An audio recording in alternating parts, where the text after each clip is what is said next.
And so with that, maybe you could give us a little, brief introduction into peaceful parenting. Sure. Thanks for the introduction. It's very kind, and congratulations on being a dad. It is a very exciting roller coaster of an endeavor. So good for you. Yeah. So, I mean, most of the people, I guess, who are listening are libertarians or ANCAPs or something like that. So we all are down with the non-aggression principle that you cannot initiate the use of force against other people. You can use force in an extremity of self-defense and so on, but parenting, unless you're like Mr. and Mrs. Menendez, parenting doesn't really fall into the category of self-defense.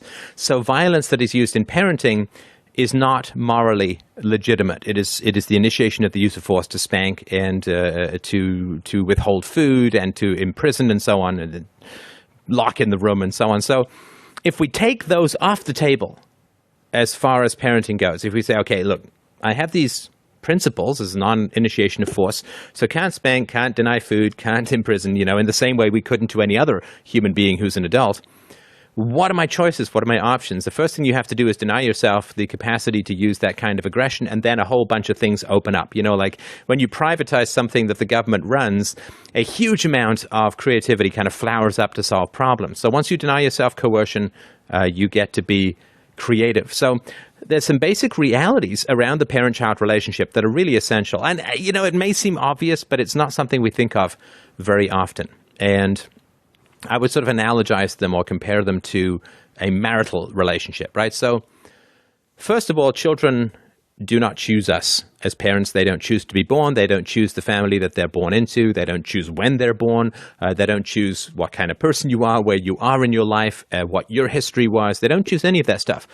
Now, when I got married recently, just had our 10th wedding anniversary. When I got married, my wife and I, we got to date, we got engaged, we got to test drive each other. We had 11 months from the time we met until the time we got married, and that's relatively rapid. And we had the choice to not get married. We had the choice to marry other people. I'm thinking certain states in the union, you can marry sock puppets and penguins and things like that. But we had the chance to test drive each other. We made that choice, and that, obviously a good thing. And we can also choose to leave the marriage at any time. My wife could wake me up at 2:00 in the morning and say, that's just one too many husbandly thoughts for me. I'm out of here, with a fan blowing hard behind. So the fact is that it's very different between a parent and a child than even sort of a man and a wife. And yet, we generally will try to treat adults in our life better than we treat our children. And that doesn't mean we're always treating our children bad. It just means in terms of their preferences. We all understand that, we should have the right to choose to get married. We should have the right to leave marriages if they turn out to be abusive or destructive in some way. But these options are not available to children. Children didn't choose you. They didn't date you. They didn't say, hey, of all the people I could have as my mom and dad, I'm going to choose you because you're just fantastic. And they also can't leave. They, until they're 16 in some places, 18 in other places, they can't leave a negative family environment. They have obviously no legal independence. They have no financial independence. They just can't do anything about it. So they don't choose to be there, and they can't leave. And so if we sort of really mull over that, if we really absorb that reality, I think we can very quickly come to the conclusion that the people we should be treating the very best in our lives are the people who never made the choice to be with us and who can't leave, right? So, obviously I want my wife to love me. I try to be a good husband and a good friend to her and all of that. But if my wife had been assigned to me by the state or by the tribe or something like that, and she simply had to get married to me and she couldn't leave and she didn't choose to be there, I think we all understand that I would have to work even harder to win her love because of the involuntary nature of the relationship, both in its inception and in its continuance. I would have to work like super, super hard to win her love, much more than if she had chosen to be with me, because, chooses to be with me because hopefully she loves me already and so on. And so once we recognize and absorb that lesson, we really understand how important it is to treat our children as best as humanly possible, far better than any other relationship that we can imagine, because of the involuntary nature of the relationship, and because not only because they don't choose to be there and they can't leave, we have to treat them the best to win their love. And the way we do that, of course, is we live principally. We don't use aggression, we don't spank, we don't hit, we don't yell, we don't threaten. And what we do is we ask for feedback, and we say, my local pizza joint, every time I order there, sends me a little flyer or includes something which says, how did we do today? Did you like your pizza? Was it a good pizza? Could it have been better? Was it too hot? Was it too cold? Was it too grainy? Was it too much of this, not enough of this?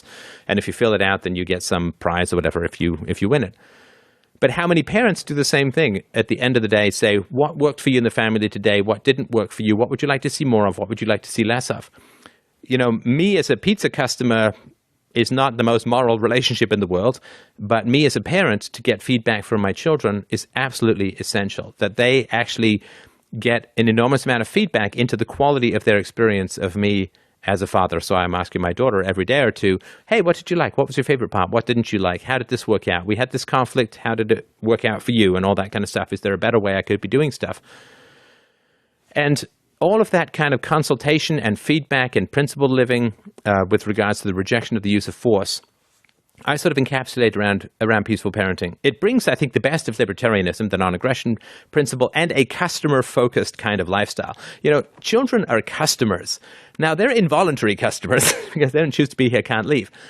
But they are customers of our parenting. And I think if we were to treat them as well as, say, your average pizza joint treats a customer who has choices, I think we would understand that I don't think that we're really being as effective as we can be as parents. I think we kind of take it for granted. Well, they're here, they can't leave, and blah, blah, blah.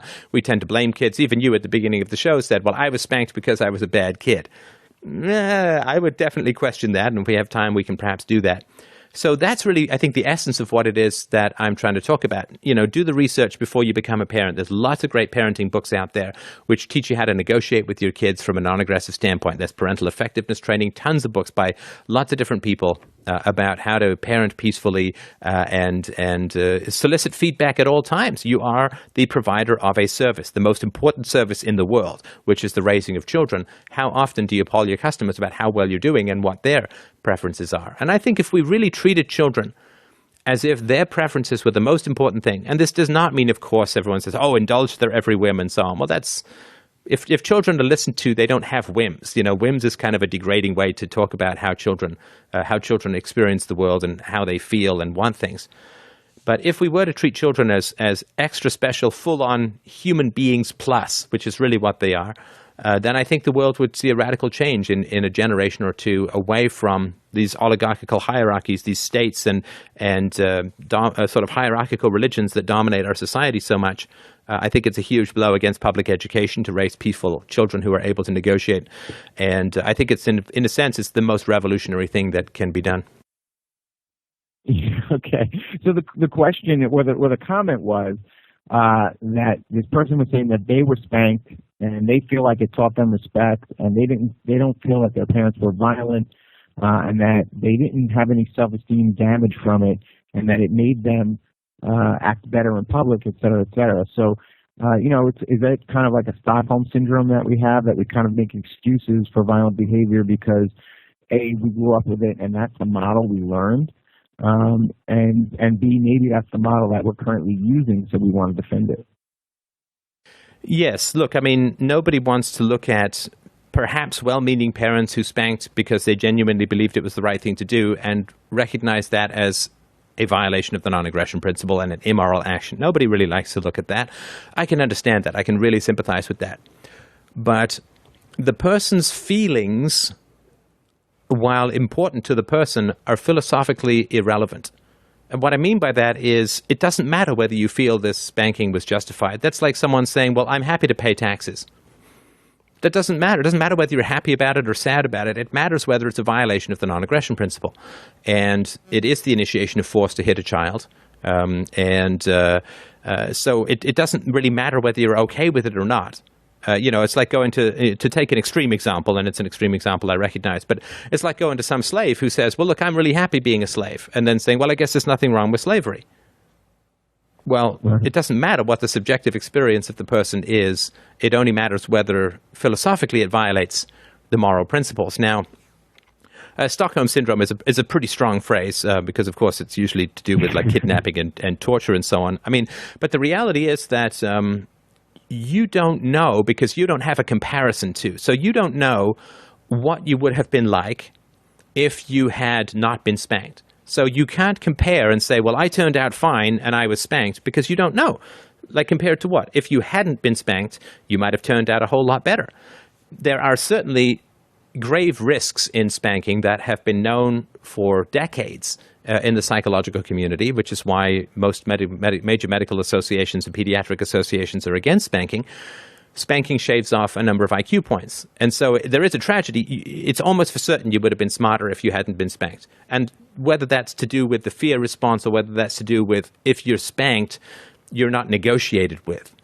If you're not negotiated with, that's going to just shave off some intelligence points. So it really doesn't matter what your subjective experience is. It only matters whether it violates the principle, and it also matters whether you've looked into the data about the effects of spanking. I have an interview with Dr. Elizabeth Gershoff, who did a meta-study of dozens of spanking studies and found that almost universally they produce negative effects like a loss of IQ, a loss of social skills, increased hostility and oppositional defiance towards legitimate authority, and more problems among socializing with peers, which is why you say, when you say, I was spanked because I was a bad kid, quote, bad kid, I was rambunctious, I was rebellious or whatever, that's not what the data says. The data says, and they've done quite a lot of work teasing out the cause and effect, right?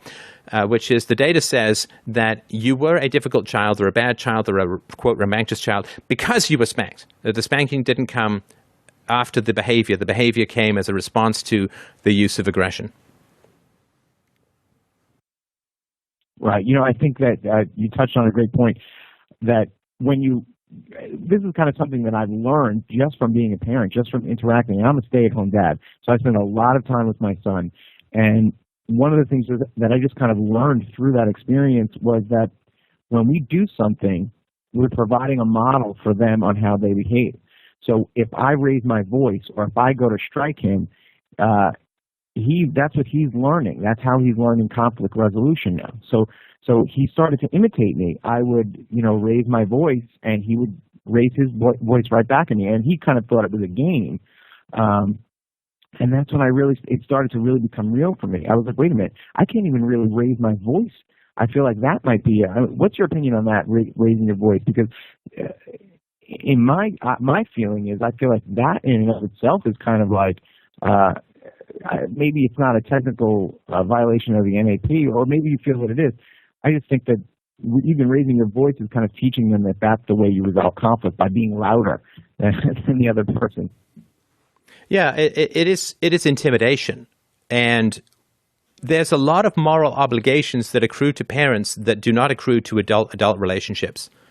Right, so I was at the park a little while back with my daughter, and I saw a dad, and the dad had maybe a 3 or 4 year old little girl, and he wanted to go home, and she didn't want to leave. Of course, this is an incredibly common thing that happens in parenting, and there's lots of different ways to deal with it.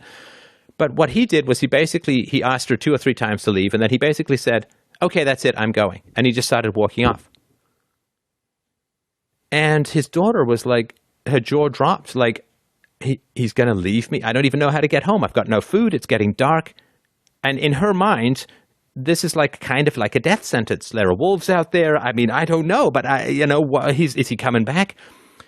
I mean, that's now if you and I are at a movie and I'm like, I got to go. I forgot I have an appointment and I leave. Well, you're fine. You're a big guy. You can find your way home. You can probably even find some popcorn. But children require a huge amount of moral obligations. They generate a huge amount of moral obligations that nobody else in the world generates. So, I mean, I don't worry about feeding you every day because you've got tons of sources of food. My daughter, if I don't worry about feeding her, she's out of food, right? I mean, she's got no, they're like people locked in your basement, right? I mean, if you don't feed someone who's locked in your basement, they don't have any other choices. They're locked in your basement. So, the moral sensitivity we need with children because of their dependent and helpless state is so huge. It's so far in excess. Now, I mean, if you're trying to go through the airport and some TSA agent starts yelling at you, I mean, you'd probably be pretty alarmed, pretty scared, pretty nervous about Sure. that. Some cop starts screaming at you, but they have much less power over you than a parent does. Right, because you can have a lawyer, Sure. you can complain, you can call the media, you can go on Facebook, you have all of these choices that children just don't have. So if we understand that somebody who has much less authority over us, like a TSA agent or a customs agent or whatever, if they start yelling and screaming at us, it's pretty terrifying for us. Well, it's even worse, and it's much, much worse on the part of a child. To use aggression, intimidation, to use your size, to use your volume as a parent is a complete confession of failure. You have lost control of the situation. So, I mean, and it has a lot to do with preparation. So the guy at the park, what could he have done? Well, he could have done, if you don't have the option to just walk off and abandon your kid to the dark, then what's he going to do? Well, he's going to teach his kid time and say, well, when this hand touches this, we have to go, and here's why. And you have to give a good reason why, because kids, they ask why all the time. And you keep reminding the kid, oh, it's getting closer, we got to go in 5 minutes. And I've done this many times, and then let her have one or two negotiations to stay an extra few minutes or 5 minutes or whatever, but you just manage it that way, and then it's just like landing a plane. You don't just sort of jump in there blindfolded and try and push the stick forward and hope everything's going to work out. It's a lot of preparation to get ready for these kinds of negotiations, and you teach your kids very important skills through that. So I agree with you. I think that yelling at a child is such a they don't owe you, and my daughter doesn't owe me any obedience. She doesn't have to do anything I say. She's not obligated to obey me at all. I mean, what a crazy situation that would be. It is up to me to find ways, imaginative, creative, storytelling ways, whatever it's going to be, to convince her of the right thing to do. And that can be a challenge, and that requires a lot of creativity. And, I had to teach her a lot about how the body works so that she's not just some complete sugar monster. But you can do these things, but you cannot intimidate. They are too fragile, too dependent, too helpless. They ain't there by choice, and they can't leave you if you're being a jerk, which means you have to not have any of those behaviors in your repertoire. Yeah, I think that in kind of the feeling that I started to get was if you resort to raising your voice or using violence, that's just kind of lazy parenting. It takes less creativity, as you said, or energy to just kind of raise my voice and intimidate them into obeying, rather than treating them like an intelligent human being and reasoning with them. I actually kind of used to have this issue with my brother because his kids, he kind of resorted, to mainstream parenting techniques. And for me, I used to try to have conversations with them and reason with them. And I feel like that's how you're going to teach kids to reason. When you treat them like animals, basically, they're going to grow up to be animals. If you teach them by relating to them, not as if they're adults, like they're going to understand the same concepts we can understand, but, or I guess in a sense they can to a lesser degree, but if you relate to them, maybe a little bit above what you feel that they can relate to, that's how they learn to stretch and challenge themselves and kind of progress forward.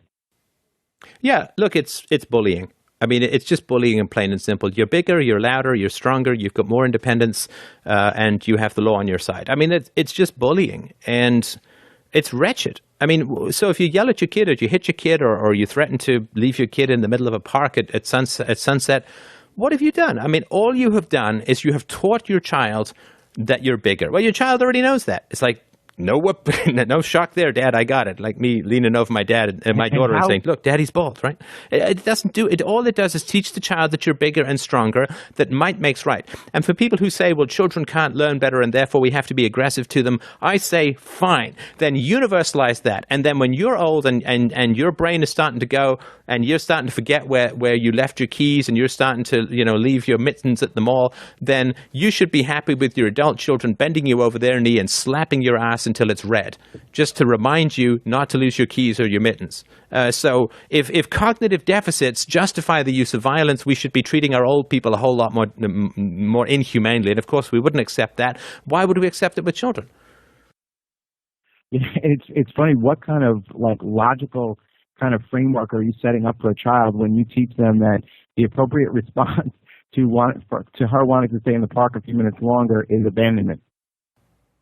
Yeah, I mean, it's to talk about a nuclear option for an ant on your toe. I mean, I mean, gosh, I mean, bringing in violence and yelling and screaming and abandonment just because the child wants to stay in the park for a few minutes longer. I mean, dear God, are people mental? I mean, that's just insane. It's like using Godzilla to break a sugar cube. It's just so over the top and hysterical.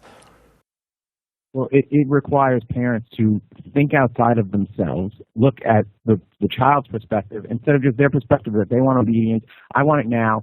I own you because you belong to me because I created you, and therefore you're going to do what I tell you to do or else. With that, we do have a question. I'm going to bring up Cheryl so she can ask the question from the chat room. Cheryl, you're live. Hi, yes.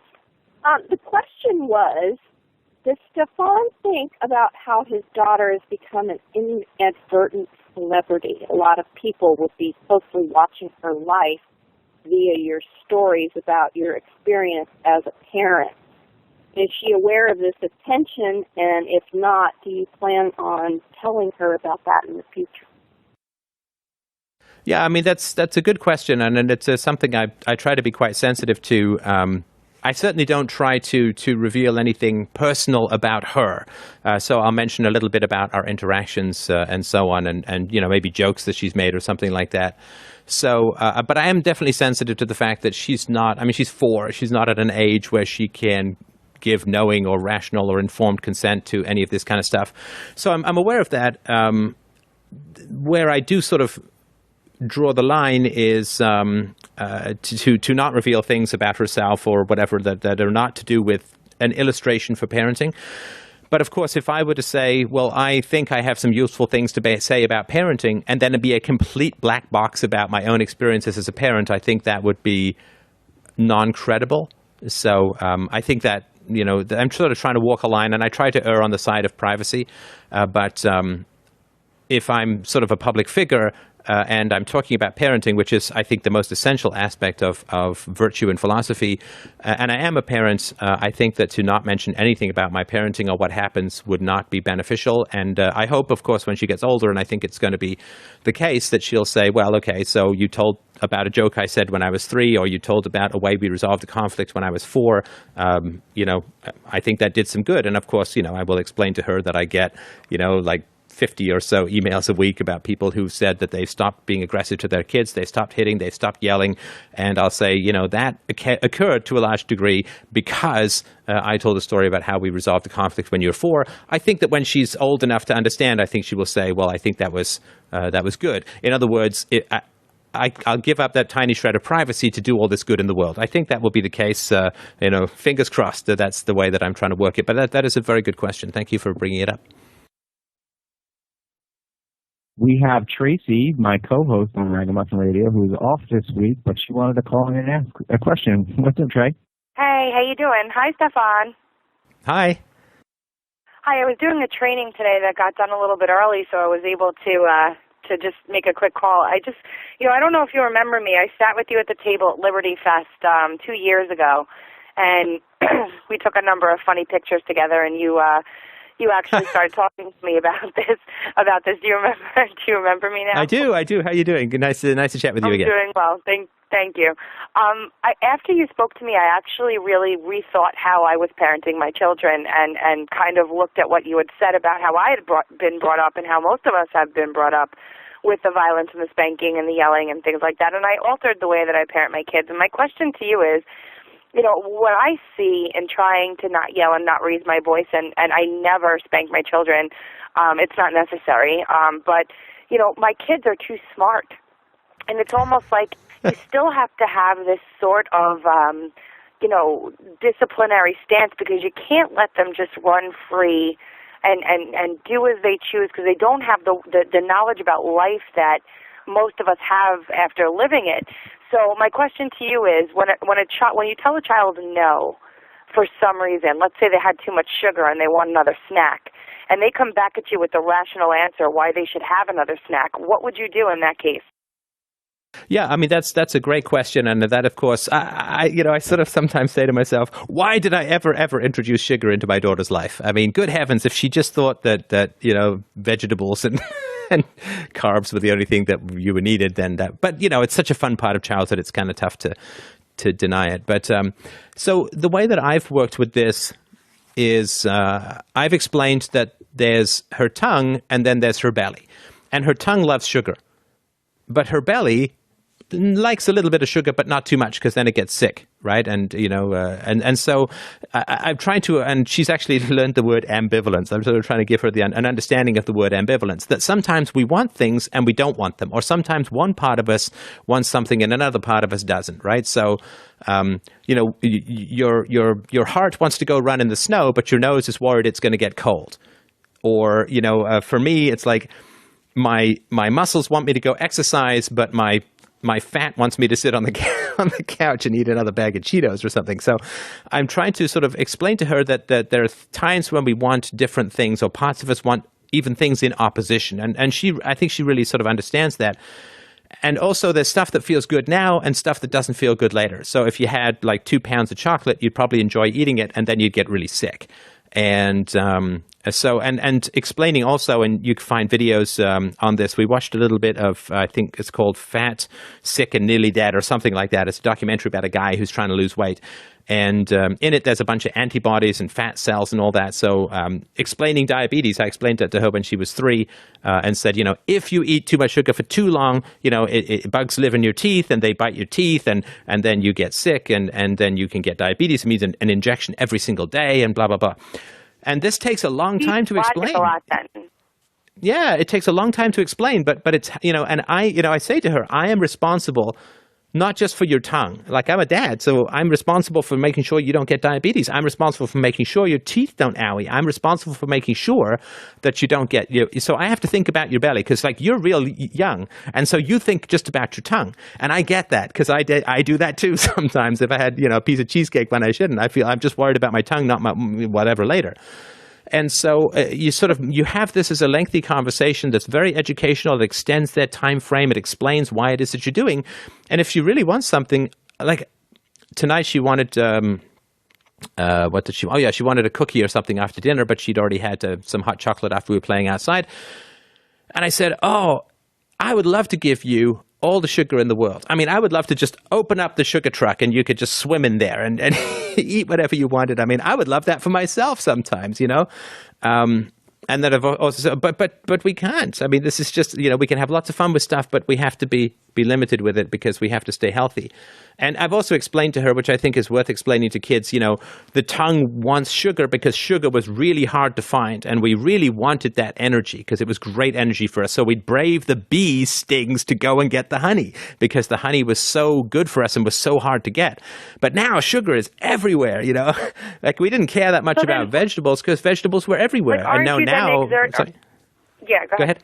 Sorry. No, go ahead. No, I was going to say, aren't you then still exerting some sort of power over the child, telling them they can't do something or kind of interfering with their wants, and then isn't that neglecting them of some freedom? Well, sure, it is. But, I mean, it's no different than me neglecting myself of some freedom as well and not doing some things that I would think would be fun. I mean, I've heard crack cocaine is really fantastic, but I manage to resist the urge every day. So it's nothing that I don't do with myself. And the way that I try to work with it logically, and I'm in conversations with some parents who would blow my mind about permissiveness, so I'm still working on that. But what I try to figure out, Tracy, is when my child is older, will they look back and say, thank you for X? Right, and I think that's an important thing, right? So will they look back and say, well, thank you that I'm really happy that I don't have juvenile onset diabetes. I'm really happy that I have all my teeth, and thank you, because I'm happy to have all my teeth now, whereas missing a couple of candy bars when I was a kid is not exactly the worst trauma in the world. So I do try to parent when my child is an adult, will they look back and say, that was a good idea? So I think that's something to it. There are times when I will not let her have something else. I will not let her have another juice because it's too much sugar. And I know that it's going to be tough for her digestion and all of the after effects of that down the road. But at the same time, it's a constant conversation to expand her mentality to understand why, and also with the humility of saying, I sometimes eat too much sugar. because I'm a human being and we sure do love that stuff. So it's not common, and it becomes more and more rare as time goes along. Like now, maybe it's once or twice a month where I absolutely just have to say, no, I'm sorry, you can't have any more of that. And I really am sorry. And I really am. I mean, I really would love to not ever have to say no. But there are a few times, but they diminish over time as she understands the why. And we keep talking about health and nutrition and exercise and all of that. It does diminish. I mean, if you put the work in, what I'm willing to do is put all that extra time and work in explaining to her, which is fun, I think, for the most part, in order not to have fights for the next 15 years over sugar, which I think they certainly are diminishing over time. And now she's saying sometimes she'll pick something up and say, I've already had some and put it away or whatever. And she was, at her birthday party, she was the only kid asking for carrots. So it does kind of work out, but you just got to be persistent with it. I have one more quick question, and then I'll let you guys finish. My next question is, when do you let them make mistakes will lead? When do you let them make choices will lead to a failure or a mistake or a consequence, and let them then do that without shielding them and kind of let them grow in that way? How do you pick and choose those situations? Yeah, I mean, she's still young enough that there's not a huge amount of that, and that is one of the toughest aspects of parenting. I'm a little hovery around physical injuries. They just unnerve me. And so I'm probably a little too cautious about that stuff, but I'm working on it. As far as mistakes go, I think that if you say as a parent, I don't think that's a good idea, they go off and do something and it turns out to not be a good idea. I mean, you don't want to be the I told you so kind of parent, but I think it is important to reinforce that you said it wasn't a good idea and here's why. And, I say that to my daughter not with the goal of being right, but with the goal of next time maybe you'll understand why. I want her to be able to forward think and anticipate things that are going to be problems or negative experiences, but I'm certainly not infallible in any way, shape, or form about knowing what is going to be a positive or negative experience in the long run. I mean, I don't even know half the time stuff in my own life that I think is banned turns out to be fantastic and vice versa. So what the hell do I know? But I will say that as long as obviously it doesn't leave them with some permanent injury or whatever, but there are times I'm not willing to sort of let her eat so much chocolate she gets sick. I'm just, maybe that's something that I still need to work on. I'm not willing to do that as yet. I'm sort of loosening up and letting her do more and more stuff. I'm trying to be as maximum freedom as possible, but I'm not willing to do stuff where there might be any permanent damage. I think that's taken for granted. But and I know this isn't too helpful an answer, and hopefully I'll keep people posted as I go forward down the parenting path. But certainly failure is an important thing to not be scared of in life, because Lord knows most of life is failure, and life itself inevitably is failure because we get old and die. So I think failure is something you have to become more friends with when you're a child. And so I try to avoid praising her for innate abilities. Like, she is very smart. She's very verbal, as you can imagine. And so I try to avoid saying, you're a great talker. I try to focus on praising her for the work that she's putting into things. Like, oh, you did a real great job. You did a fantastic job working on that letter. It looks really great, as opposed to you're just great with letters.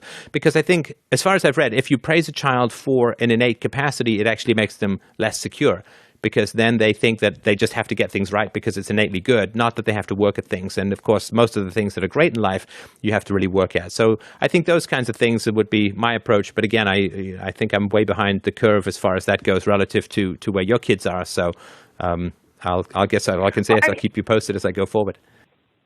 That's wonderful. Like, I think that, like, honestly, like, what I'm talking about more is when your kid gets to be about 16 or 17, and I haven't crossed that path yet. And it seems like you're kind of learning as you go as well. As much of a scholar and a wonderful mind you are on this topic, you haven't been faced with the situations that young adults face, and the decisions that will change their lives for good or bad.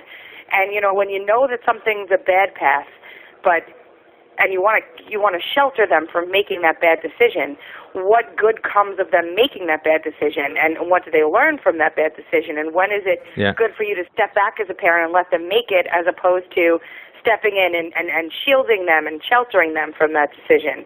And you might not be able to answer that right now, and I appreciate did you make any bad decisions when you were a teenager? Oh, yes, of course I have, and they shaped the way my life has been, and I would never go back and change them. So, my parents tried to tell me not to do A or not to do B, or you have to be in by this time and don't be out after this time, and nothing good happens after 2 a.m. and, all this stuff. But I chose... That tattoo. Don't get that tattoo, don't get that piercing, yes. And I chose to not listen to my parents as well as they brought me up, and they did a great job. But I lived my own life. I made my own decisions, and I didn't necessarily fall back on my parents to help me through those things. I did what I wanted to do, which I think is a keynote of being a free person and a free individual. So, it's almost like, do I let my daughter decide to go out with the motorcycle riding, gangster type looking guy just so she could learn for herself that that's really not the type of person she wants to associate with? Or do I say, no, you're not allowed to do that. You can't do that. It'll be a... Well, yeah, the not allowed thing we know doesn't work. I mean, that's the war on drugs. I mean, the not allowed for sure is going to work. I think that by the time your kids are 16 or 17, I mean, your job as a parent is so much done already years ago, right? I think my job as a parent is about 3/4 done now because she's, almost 5, which is where her personality is largely set. But I think, just keep working on reinforcing the values and also recognize that that you don't know what is always best for somebody else. I mean, this is the whole point why we're into the free market, not central planning, is we don't know what is best for somebody else. I think that if the values have been put in place correctly and, the respect has been put in there and the negotiation has been put in there, I just don't think I don't think my daughter's going to be attracted to a motorcycle guy. I mean, some, creep with, swastika on it. I just don't think that's going to happen. I'm, maybe I'll cross that bridge if and when I come to it, but, I don't see how she's going to end up having anything in common with people who don't treat her respectfully given how she's been raised. And I think she's going to look at those people as like, well, I'm sorry, I don't speak that language, so there's really not much for us to talk about. Well, thank you so much for entertaining my questions. And Danny, I'm sorry I wasn't able to be here with you the entire time. Thanks so much for having me as a guest on my own show for a few minutes. Well, and we actually have to take a quick break. So, I have a question about boundaries. My son is entering his terrible twos, quote unquote, and he does not like to go to bed. And how did you handle that in terms of, did you allow your daughter to kind of make her own bedtime?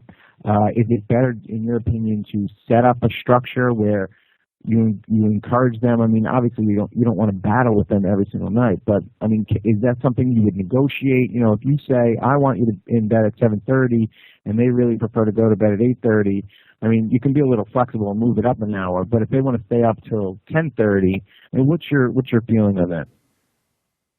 Yeah, I mean, that's definitely a challenge as a parent.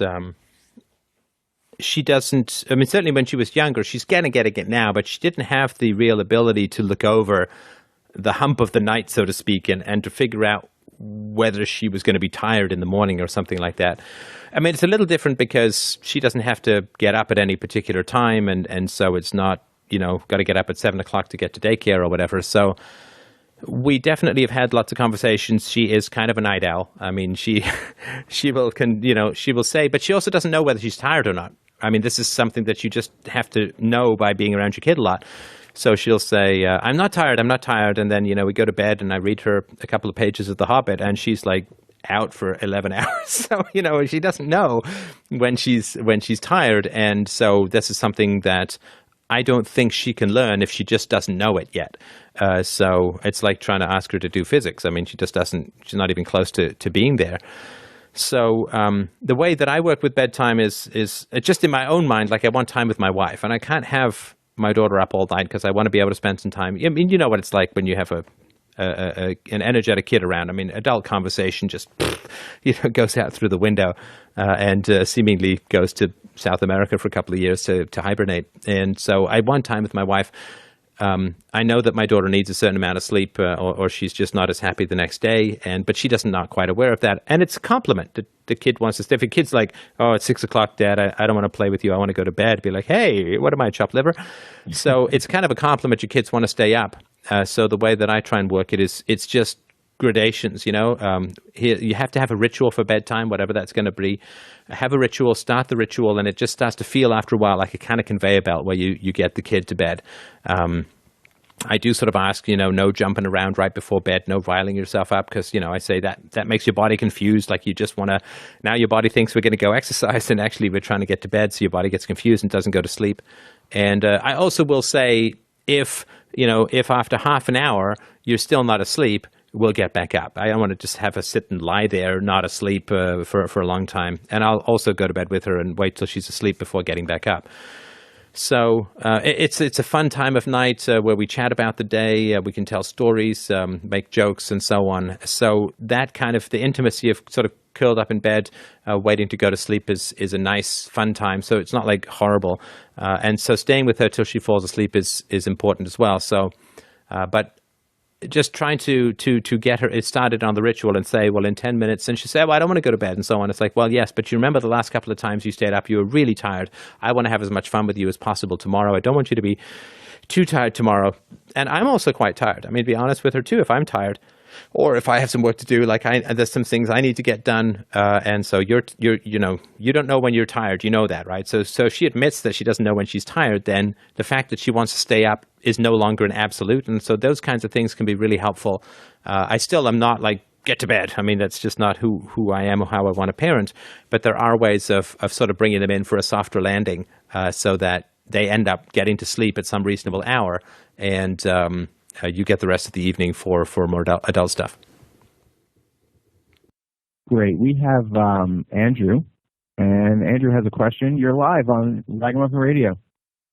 Well, hello there. Hello, Stefan. I just first want to say that I'm a big fan of your stuff. I have purchased your Practical Anarchy and your Everyday Anarchy, and I've read them both, and I really like them. My question was, me and my older brother, he's 1 year apart from me, raised under the same roof, the same rules and the same, basically the same structure. However, he is vastly different than I am.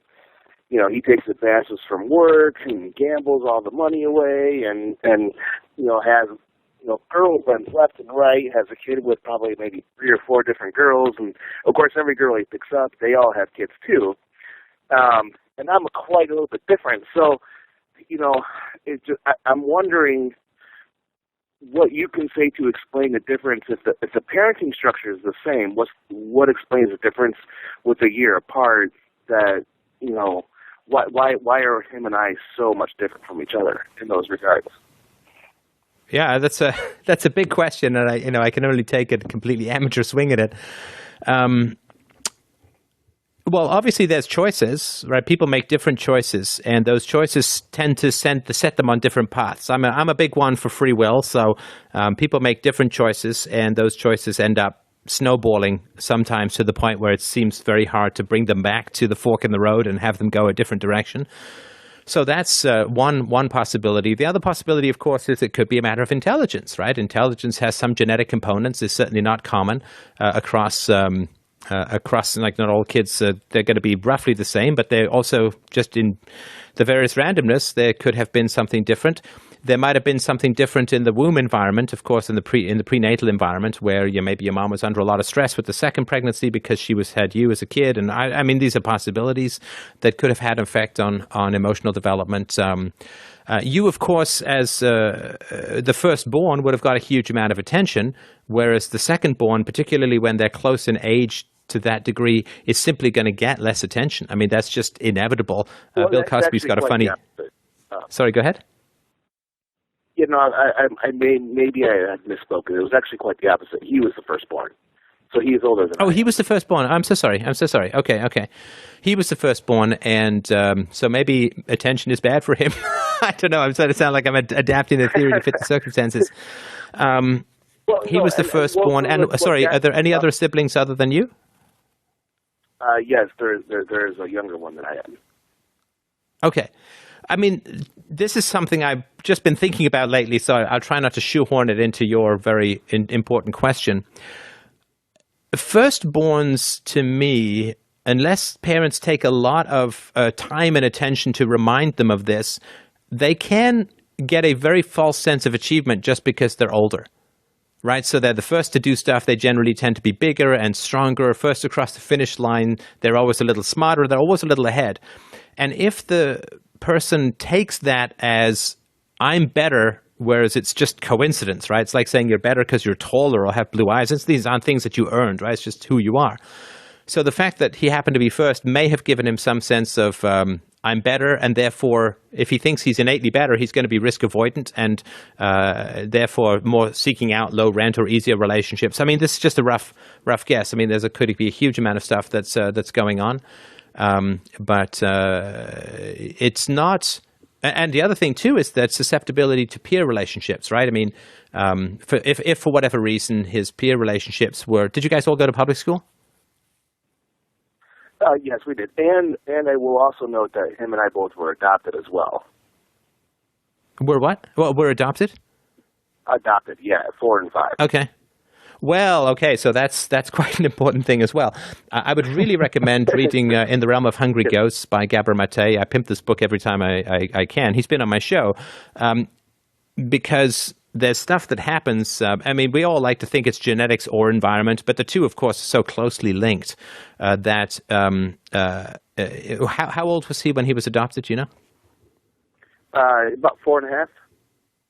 Yeah, okay, well, then that you can lead off with that next time as opposed to have me flailing around looking for other things. Right, yeah, okay, okay, that's, at the age of 4.5, 80% of brain development and personality development, if not more, occurs in the first 4 or 5 years of life. So his personality was largely formed by that time. And I'm certainly no expert on there is neuroplasticity, the brain can reorganize itself, but unfortunately the part of the brain that says I need to reorganize myself is the first part that is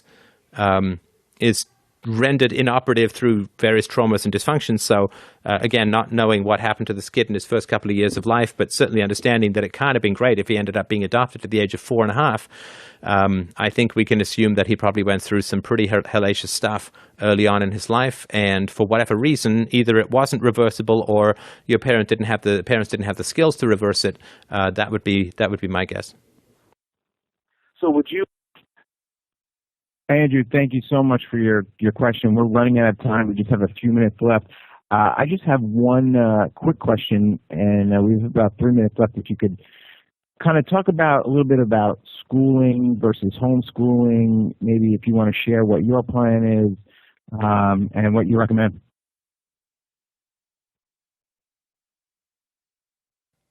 Sorry, cut off there. I'll just start and keep my fingers crossed. I don't know yet. I mean, it's really going to be dependent on my daughter's preferences. I can't tell her. I'm certainly not going to send her to public school. I mean, they're just not going to do that. I mean, I would live in a tent before I would do that, and I say this as a Canadian. So, no public school. If she wants to try school, she can try school. I think that she's probably going to want to stay home, and she is doing a fantastic job of learning things in and of her own steam that in a very impressive way. I'm continually in awe of how much she learns every day and how far she advances. So as long as that keeps up, I'm happy to have her learn at her own pace in her own desires as she likes. She's just fascinated by so many different things. She's curious about so many different things. Her thirst for knowledge is unquenchable, it seems. So if she wants to keep doing it that way, where she's just unschooling and learning as she goes forward, I'm certainly open to that. If she wants to try something more structured, I'm open to that as well. And so I don't have any particular plans, but it will be a continual negotiation as we go forward. Sure. Do you know of any, or have you maybe written yourself any curriculum or stuff for kids that we could use, people who do want to homeschool could use to kind of teach these philosophies? No, that's a very interesting idea, though. I mean, I'm certainly trying to teach her as many concepts as possible, right? So we can have conversations like, she asked me what my show was about, and I said, like every Sunday, you do a call-in show, and she asked what the show's about, and I said the other day, I was saying, oh yeah, so, somebody was asking, can we have a world without policemen? And she's like, whoa, a world without policemen? What do you mean? So we started talking about, how the world could work without policemen, so I really want to teach her these kinds of concepts. I really want to teach her reason, to think for herself, to process evidence. So I think that the philosophical foundation, which is really just a mirror of how her brain is developing at the moment, which is trying to develop as many abstractions and in as wide a context as possible, as quickly as possible. So I think that philosophy is a fantastic subject for, I started when she was around 3, and now that she's 4, she's really moving forward quite quickly in that. And so if this would be of value to people, just shoot me an email, host@freedomainradio.com, and maybe I can write up sort of what's going on and how it's working so that people can use it if they're going to find it helpful. That's a great idea. Yeah, I would definitely love to see something like that. We've got about 30 seconds left, so why don't you just plug your show and whatever, your website and any books that you want to push? Oh, well, no books. The books are all free at freedomainradio.com. If people listen and like it, I'm happy to take donations. I am currently working on a documentary, or rockumentary, if you will, and I hope that people will check that out. I'm going to release a teaser in the next week or two, and it's hopefully going to be done at the end of March. So I'm very excited about that. I think it's going to be, our movement needs its zeitgeist, and so this is going to be my swing at the ball, and I hope that people will like it. Awesome. Thank you so much. Stefan Molyneux of freedomainradio.com. We really appreciate you. Take care, everybody.